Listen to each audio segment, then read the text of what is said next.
नमस्कार, awakening India season 2 के एक नए एपिसोड में आपका स्वागत है।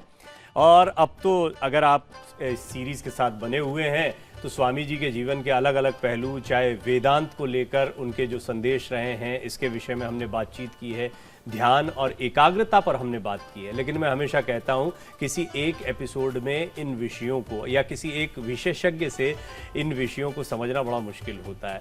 तो युवा एक बार फिर मेरे साथ मौजूद हैं। आपके लिए जोरदार तालियां पहले एक बार मेरी तरफ से। एक बार फिर समय का पहिया घूमा और घूमकर आदरणीय ईशान महेश जी हमारे साथ मौजूद हैं, जो सीजन 1 में भी हमारे साथ थे। मैं आपका बहुत बहुत स्वागत करता हूं। एक बार जोरदार तालियों के साथ ईशान महेश जी का स्वागत किया जाए। और बहुत सारी सुनहरी यादें हैं। यादें तो यादें होती हैं, यादें हमेशा कीमती होती हैं।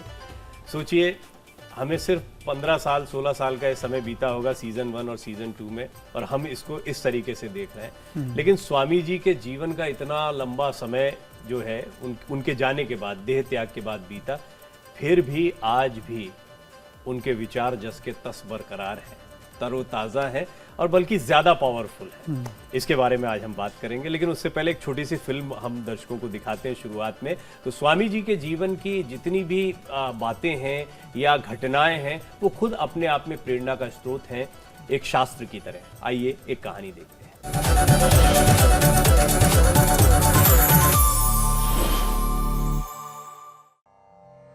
एक दिन स्वामी जी अपने शिष्यों के साथ धर्मशास्त्र, ब्रह्मवाद आदि पर कुछ चर्चा कर रहे थे। श्रेष्ठ नाटककार व श्री रामकृष्ण के शिष्य बाबू गिरीश घोष भी वहां उपस्थित थे।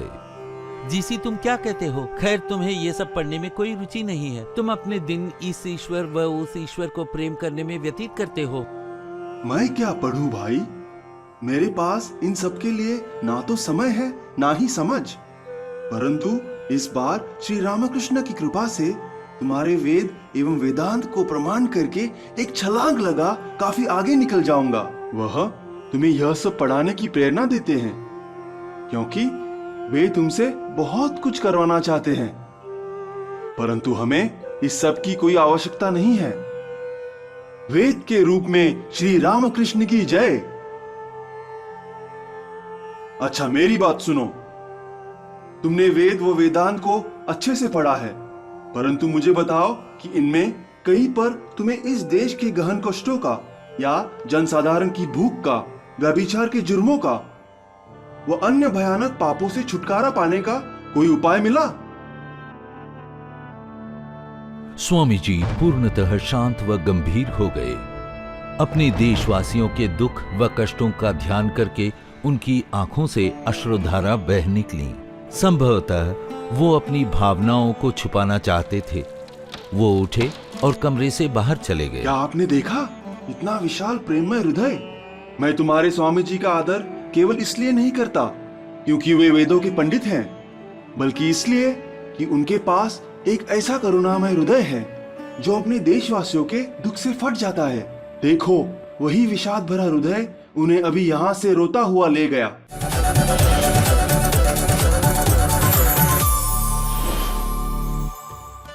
करुणा शब्द ही ऐसा है कि उसको सुनकर ही आपको ममत्व का, करुणा का आभास होने लगता है। करुणामयी हृदय, स्वामी विवेकानंद का करुणामयी हृदय था, ऐसा ज्ञानियों ने कहा, तत्कालीन ज्ञानियों ने। इस कथा के माध्यम से पता लगता है क्या होता है करुणामयी हृदय और कैसे बनता है करुणामयी हृदय। क्या ये आता है किसी विशेष में या हर कोई पा सकता है करुणामयी हृदय? देख सुदामा की दीन दशा, करुणा करके करुणानिधि रोए। पानी परात को हाथ छूयो नहीं, नैनन के जलसों पग धोए। सुदामा पहुंचते हैं भगवान कृष्ण के पास, तो कहते हैं देख सुदामा की दीन दशा। उसकी दीन दशा को देखकर करुणा करके करुणानिधि रोए। वो जो करुणा के सागर हैं, करुणा के निधि हैं, वो करुणा करके रोने लगे। पानी परात ये सब रखे थे धोने के लिए, लेकिन नैनन के जलसों पग धोए। अपने अश्रुओं से उन्होंने सुदामा के चरण धोए। तो ये जो करुणामयी हृदय है, वे सम्राटों के भी सम्राट थे भगवान कृष्ण। स्वामी विवेकानंद भी सम्राटों के सम्राट थे, सम्राट दोनों तल पर। वो आध्यात्मिक तल पर भी थे और राजनीतिक तल पर भी, और स्वामी जी तो प्रत्येक तल पर ही सम्राट थे। अब इनकी आंखों से जो अश्रुधारा बही और भगवान कृष्ण की, वे चाहते तो सुदामा से नहीं भी मिल सकते थे, कह सकते थे कौन मेरा मित्र, कैसा मित्र, और उसकी ऐसी दीन दशा। तो यानी एक उच्च कोटि का, देश का उस समय का सबसे अधिक प्रभावशाली व्यक्ति, लेकिन उसके भीतर ये हृदय कहाँ से आया? तो ये जो भाव भूमि होती है हृदय की, ये सानिध्य से प्राप्त होती है संतों के। स्वामी विवेकानंद को किनका सानिध्य प्राप्त हुआ? रामकृष्ण परमहंस का। और उनका हृदय कैसा था? जो प्रतिपल माँ के लिए रोता रहता था और कहता था कि माँ, ये जो बच्चे हैं, इन बच्चों का उद्धार।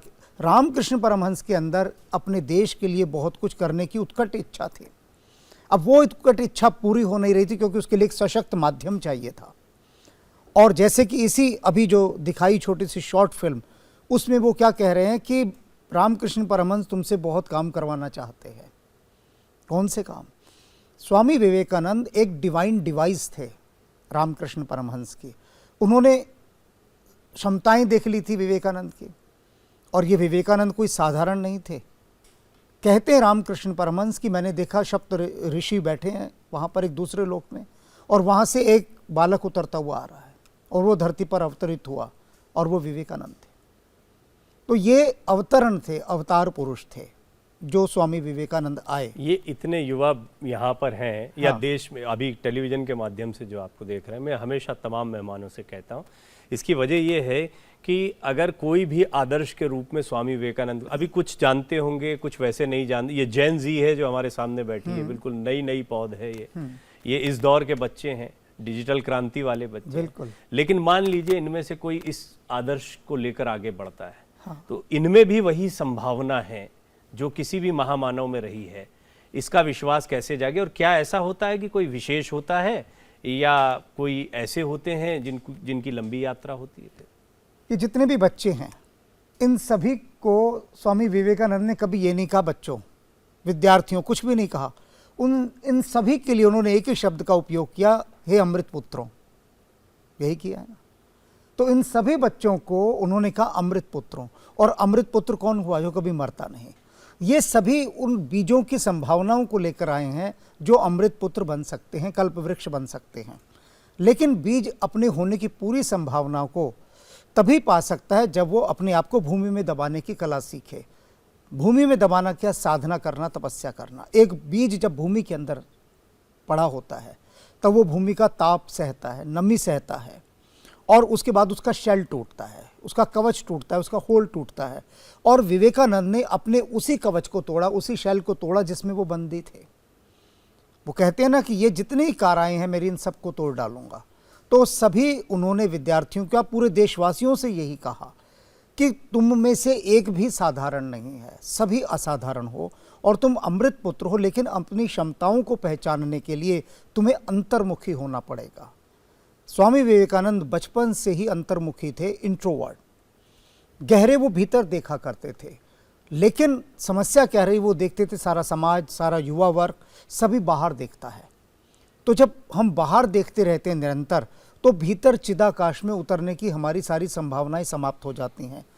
विवेकानंद ने केवल एक ही चीज़ सिखाई उस समय भी, जब वो रहते थे जहाँ पर एक छोटा सा कमरा था जिसको वो तंग कहते थे, बहुत छोटे से कमरे में, उसमें ही स्वाध्याय करते थे।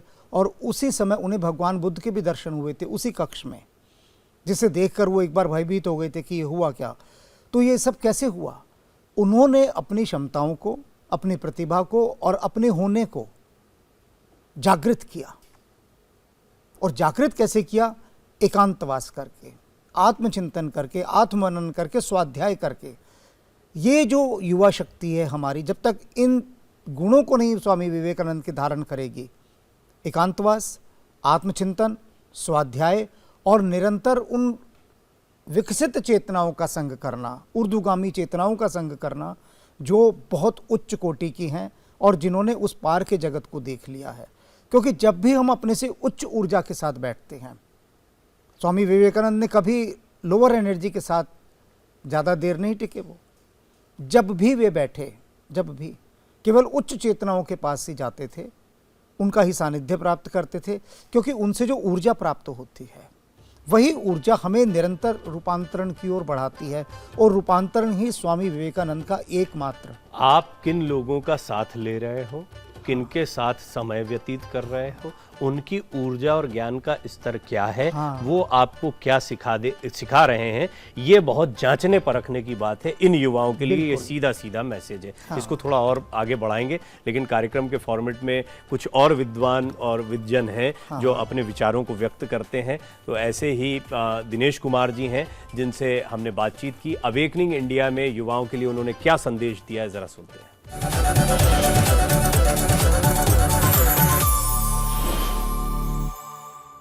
4 जुलाई 1902 उनके महाप्रयाण का दिवस।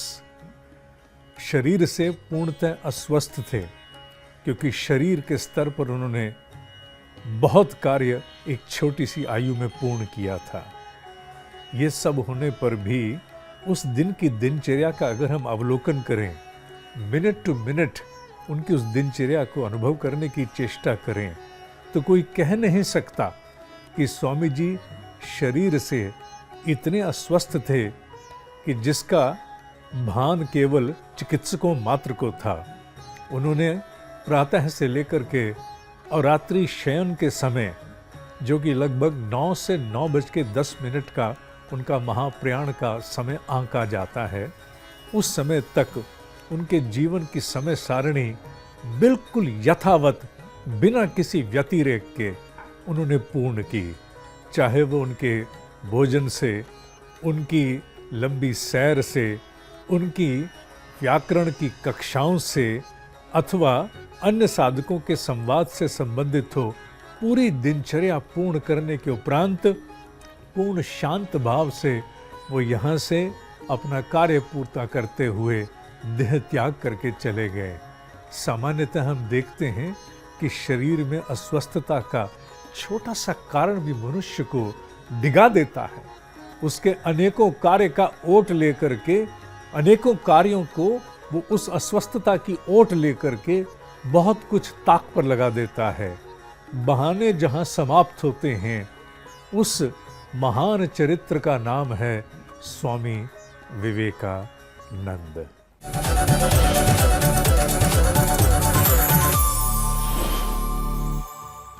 देखिए, अभी तक जितनी भी चर्चाएं हुई हैं उसमें अभ्यास का महत्व मैंने युवाओं के लिए बहुत पाया है। दिनेश जी भी जो कह रहे हैं, इससे पहले भी पूर्व वक्ताओं ने जितनी बातें कही हैं, इन युवाओं के लिए सीधा सीधा एक ही मैसेज जाता है, अभ्यास। और आपने अभी कहा संग का अभ्यास। किसका संग करते हो उसका भी एक अभ्यास होता है। कैसे करें, इनके कंट्रोल में कितना है वो, और कैसे क्या सतर्कता बरतें? सबसे बड़ी बात तो ये है कि पहले हमें सुनिश्चित करना होता है कि हमारे उद्देश्य क्या हैं और लक्ष्य क्या हैं, हमारी प्रायोरिटीज़ क्या हैं, हमारी प्राथमिकताएं क्या हैं। पहले जब हम ये एक सीमा रेखा तय कर लेते हैं, जैसे कोई भी बच्चा होता है वो अपने भविष्य का एक लक्ष्य निर्धारित करता है। कोई कहता है मुझे इंजीनियर बनना है, कोई डॉक्टर बनना है, किसी को व्यापारी बनना है, किसी को बहुत उच्च अधिकारी बनना है। सभी अपने लक्ष्य तय करते हैं ना। अब जब हमने एक लक्ष्य तय कर लिया, उसी दिशा में फिर हम गति करते हैं, उन्हीं जैसे लोगों से मिलते हैं, उन्हीं जैसे लोगों की पुस्तकों का अध्ययन करते हैं, और वैसा ही सोचने और समझने का हम प्रयास करते हैं। अब जैसे स्वामी विवेकानंद थे, उनका एक लक्ष्य था कि मुझे ईश्वर की प्राप्ति करनी है, यही था ना उनका। अब इस ईश्वर प्राप्ति के अंदर उन्होंने किसी भी व्यसन की ओर देखा तक नहीं। पूरा उनका देख लीजिए सारा, किसी व्यसन की तरफ उन्होंने झांक कर नहीं देखा, क्योंकि वो प्रकाश की रेखा के समान सीधा उनका एक ही ध्येय था कि मुझे ईश्वर प्राप्ति करनी है, उस अलौकिक अगोचर सत्ता को देखना है जो आज तक कोई देख नहीं पाया। तो उनका पूरा कॉन्सेप्ट क्लियर था, जिसको कहते हैं ना, एक हृदय की परिकल्पना स्पष्ट थी। हमारा युवा जो है वर्तमान परिवेश में इतना अधिक मायावी प्रसार है, जिसके कारण वो दिग्भ्रमित हो गया है। उसे यही नहीं पता कि उसे करना क्या है, और यदि पता भी है तो उसके मार्ग में यदि जरा सी भी बाधा आ जाती है, जरा सी भी बाधा, तो फौरन टूट जाता है। क्यों टूट जाता है? क्योंकि उसको संभालने वाला रामकृष्ण परमहंस जैसा गुरु ही नहीं है। अब ये आवश्यक नहीं कि सभी को रामकृष्ण परमहंस मिले, लेकिन उनसे, उनके भी मिलते जुलते जो भी मिलते हैं, वे हमें एक आधार देते हैं। हमें एक शक्ति देते हैं। अब हमें संभालने वाला कोई नहीं। युवा ने निराश होना बहुत जल्दी सीख लिया है। जरा जरा सी उपलब्धियां न प्राप्त होने पर वो घोर निराशा में चला जाता है, और ये उसका निराशा में जाना ही ये सबसे बड़ा कारण है कि वो अपना विकास नहीं कर पाता। कैसी भी परिस्थिति हो, स्वामी विवेकानंद का जीवन देख लीजिए। घर में खाने को नहीं है, पहनने को नहीं है, ठोकरें खा रहे हैं, जहाँ से जाते हैं वहीं से दुत्कार दिए जाते हैं, लेकिन उसके बाद भी उनके जीवन में निराशा नहीं आई। निराश हुए, लेकिन वो निराशा क्यों हावी नहीं हुई? क्योंकि आत्मविश्वास इतना ऊंचा था। वो चीज़ अगर हमारे साथ, ये सीखने वाली बात है कि निराश होने वाली परिस्थितियां तो बनेंगी, लेकिन तब भी निराश नहीं होना है। आत्मबल इतना ऊंचा होना चाहिए। तो अब प्रश्न आएगा इनके दिमाग में कि आत्मबल इतना ऊंचा करें कैसे? हमको तो निराशा हो जाती है, जरा से भी टेंशन हो जाता है, मार्क्स थोड़े से कम आते हैं तो बच्चे परेशान होने लगे हैं, करियर को लेकर। और बच्चों की क्या बात कर रहे हैं, जो जहां पर है वो वहां पर परेशान है किसी ना किसी वजह से। तो स्वामी विवेकानंद बनना है तो पहले तो निराशा की परिस्थितियों में भी निराश नहीं होना है, इस बात की गारंटी अपने आप को दो। एक छोटा सा ब्रेक यहां पर ले लेते हैं, उसके बाद इस चर्चा को आगे बढ़ाते हैं। और ब्रेक पर जाने से पहले स्वामी जी के एक सुंदर विचार को आपके सामने प्रस्तुत कर रहे हैं।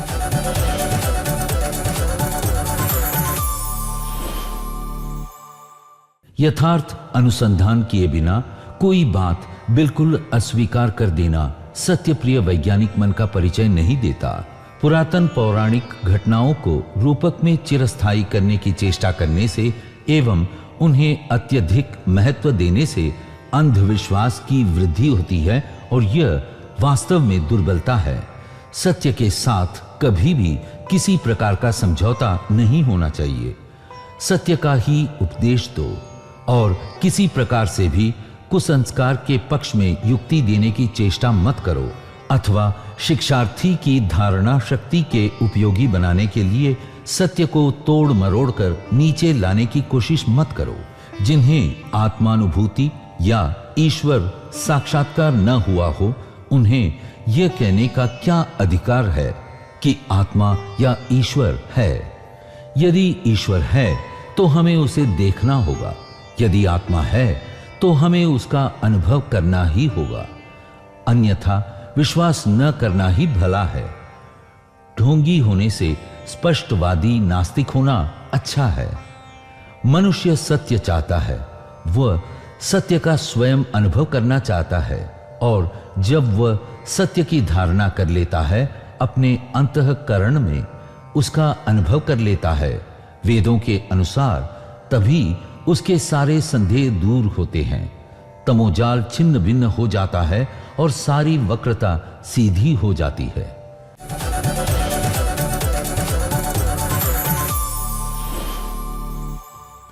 और यही तो स्वामी विवेकानंद के जीवन का सवाल था। आपने ईश्वर को देखा है, आपने ईश्वर को देखा है। जिसने बोला हाँ देखा है, बिल्कुल जैसे तुझे देख रहा हूं वैसे देखा है, और देखा नहीं खाना खिलाता हूं, और तू भी देख सकता है। ये दूसरा सवाल होता है कि देखा है तो मुझे भी दिखा दो ना। ईशान महेश जी हमारे साथ हैं। युवाओं के कुछ सवाल होंगे, लेकिन एक छोटा सा जो ब्रेक से पहले बात कर रहे थे, आत्मबल कैसे बढ़ाएं कि निराशा में भी निराश ना हो। एक मैं इसका प्रति प्रश्न करता हूँ।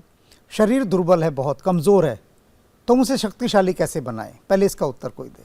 और एक्सरसाइज करेंगे, खाना पीना करेंगे, डाइट अच्छी होगी है ना, पौष्टिक आहार। अब बच्चे क्या कहते हैं, जो जिम जाते हैं, एनर्जी ड्रिंक पीते हैं, अच्छी डाइट्स खाते हैं, तो शरीर में शक्ति आ जाती है। तो ये शरीर का बल हो गया। और आत्मा का बल, आत्मबल, उसका भोजन क्या है? ये जो महापुरुष हैं जितने भी हुए धरती पर, जितने हमारे ग्रंथ हैं, उनका जब हम अध्ययन करते हैं, क्योंकि अध्ययन से क्या होता है, वहाँ वो परिस्थितियाँ होती हैं। अर्जुन के सामने जो परिस्थिति आई, इतनी ज़्यादा निराशा में आत्मबल तो बिल्कुल शून्य हो गया, जीरो। धनुष गिर गया हाथ से, शरीर कांप रहा है, एकदम बुरी तरह से कांपा हुआ है, छाती घरघरा रही है, और कहता है मैं क्या करूं? कौन कह रहा है? वो जो नरश्रेष्ठ है, जिसके पास कभी आत्मबल का अभाव नहीं था, वो ऐसी दीनहीन दशा को उपलब्ध हो गया। लेकिन फिर कैसे? टॉनिक मिला। भगवान कृष्ण ने पूरी गीता का टॉनिक पिला दिया। गुरु कृपा, अध्ययन। हाँ, अगर गुरु साक्षात नहीं है तो पुस्तकों के और ग्रंथों के माध्यम से। अब युवाओं के सवालों की बारी है, प्लीज अपने सवाल पूछें। मेरा ये सवाल था आपसे कि जैसे एक लक्ष्य, हमें वो लक्ष्य ही नहीं मिल पा रहा, तो वो हम लक्ष्य को कैसे खोजें? रामकृष्ण परमहंस के लिए कहा गया, काशी के एक विद्वान ने कहा कि संसार के जितने वेद हैं उन वेदों का ज्ञान ऐसे लगता है कि जैसे रामकृष्ण परमहंस के पैर के अंगूठे की एक उंगली का कोई मैल हो, कि उनके ब्लूप्रिंट के अंदर इतना ज्ञान भरा पड़ा है कि उसको हम कैलकुलेट ही नहीं कर सकते। अगर करने भी लगेंगे तो हम कहेंगे जितने भी वेद हैं वो सब उनके पैर के नाखून की उंगली के मैल के समान हैं। अब क्या है कि हमें अपना लक्ष्य कैसे खोजना है, सवाल ये है। बिल्कुल यही सवाल स्वामी विवेकानंद के सामने भी था। उनका परिवार चाहता था कि वो एक बहुत अच्छे वकील बने या बहुत अच्छे सरकारी पद पर जाएं, लेकिन वो इसे नहीं चाहते थे। वे कुछ और चाहते थे, समाज कुछ और चाहता था। तो इतनी विकट परिस्थितियों में उन्हें अपना लक्ष्य मिल ही नहीं रहा था। तब उन्होंने क्या कहा, सब कुछ उन्होंने अस्तित्व पर छोड़ दिया और केवल पुरुषार्थ करते रहे।